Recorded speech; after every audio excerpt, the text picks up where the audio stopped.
ഭരണഘടനയുടെ വെളിച്ചമാണ് ഭാരതത്തെ മുന്നോട്ട് നയിക്കുന്നതെന്ന് രാഷ്ട്രപതി ദ്രൗപദി മുർമു.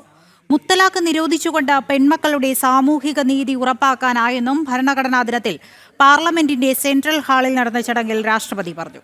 ഉപരാഷ്ട്രപതി CP രാധാകൃഷ്ണൻ, പ്രധാനമന്ത്രി നരേന്ദ്രമോദി തുടങ്ങിയവരും ചടങ്ങിൽ പങ്കെടുത്തു.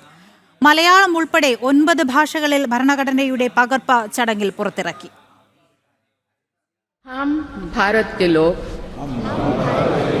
भारत को एक संपूर्ण प्रभुत्व संपन्न सामाजिक पंथनिरपेक्ष लोकतंत्रात्मक BR അംബേദ്കർ ഉൾപ്പെടെ ഭരണഘടനാ ശില്പികൾക്ക് ആദരമർപ്പിച്ചുകൊണ്ടാണ് പഴയ പാർലമെന്റിന്റെ സെൻട്രൽ ഹാളിൽ ഭരണഘടനാ ദിന ചടങ്ങുകൾ ആരംഭിച്ചത്. രാജ്യത്തെ മുൻപോട്ട് നയിക്കുന്നത് ഭരണഘടനയാണെന്നും നാരി ശക്തി ബന്ധൻ നിയമം സ്ത്രീകൾ നയിക്കുന്ന വികസനത്തിന്റെ പുതിയ യുഗത്തിന് തുടക്കമിടുമെന്നും ചടങ്ങിൽ രാഷ്ട്രപതി ദ്രൗപദി മുർമു പറഞ്ഞു.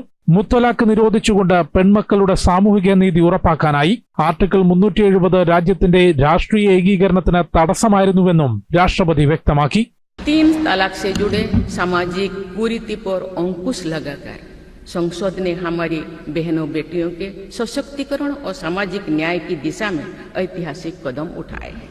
आर्टिकल 370 के प्रावधानों को निरस्त करके देश के समग्र राजनैतिक एकीकरण के मार्ग में बाधक बने हुए अवरोध को दूर किया गया.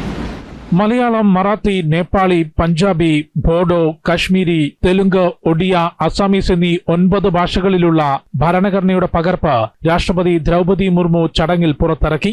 ഭരണഘടനാ ശില്പികളുടെ നിസ്വാർത്ഥ സംഭാവനയാണ് ഭാരതത്തെ ഇന്ന് ലോകത്തിലെ ഏറ്റവും വലിയ ജനാധിപത്യ രാജ്യമാക്കി മാറ്റിയതെന്ന് ഉപരാഷ്ട്രപതി CP രാധാകൃഷ്ണൻ പറഞ്ഞു. ഭാരതം എന്നും ഒന്നായിരിക്കുമെന്ന് ഭരണഘടനയുടെ ആത്മാവ് തെളിയിച്ചിട്ടുണ്ടെന്നും അദ്ദേഹം പറഞ്ഞു. This constitution in such a way, in its every page, we see the soul of our nation. Our constitution was drafted, debated and adopted by our outstanding tall leaders of Mother Bharat in the Constituent Assembly.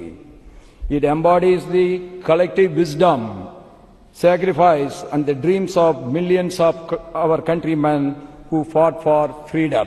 പ്രധാനമന്ത്രി Narendra Modi, Lok Sabha speaker Om Birla, Kiran Rijiju, JP Nadda, Lok Sabha പ്രതിപക്ഷ നേതാവ് രാഹുൽ തുടങ്ങിയവർ ചടങ്ങിൽ പങ്കെടുത്തു. പ്രവൃത്തിയിലൂടെ ഭരണഘടനാ മൂല്യങ്ങൾ ശക്തിപ്പെടുത്താമെന്നും ഭരണഘടനയുടെ ശക്തി കാരണമാണ് പിന്നാക്ക സാഹചര്യത്തിൽ നിന്ന് താൻ പ്രധാനമന്ത്രിയായതെന്നും നരേന്ദ്രമോദി ഭരണഘടനാ ദിനത്തിൽ Xൽ കുറിച്ചു. ജനം, ഡൽഹി.